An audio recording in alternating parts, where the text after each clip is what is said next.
lots of ways law enforcement officers can go on patrol in North Central Florida, from cars or foot or even horseback. The idea is to keep residents safe. In Ocala, police officers are working on wheels to monitor the downtown square and surrounding areas. TV 20's Emma DeLamo shows us their new mode of transportation. If you hear this, then you're in trouble.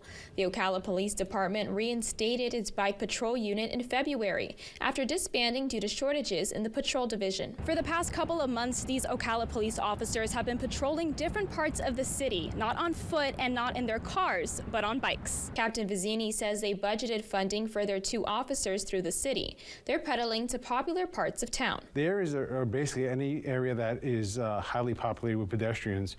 For example, downtown, the mall, and any other areas we deem necessary for them to be, depending on the situations. The officers tell me some of the benefits of working on wheels include better mobility, higher visibility, and getting to interact with residents in the community. We can get there before something serious occurs, because it could start as just a verbal disturbance. We get the call, we get there before it escalates. And even though they're not patrolling in a cop car, they can still do anything an officer is trained to do. We have a ticket book, and you can expect us to write tickets, whether it be down here for loud music, loud exhaust, or anything. One Ocala resident says she's excited to see the unit back in action. I think it's an excellent idea because people will feel safer and you can actually enjoy the outdoors and everything the city has to offer. OPD leaders hope to expand the unit, but for now, this team of 2 is working together to keep the city safe.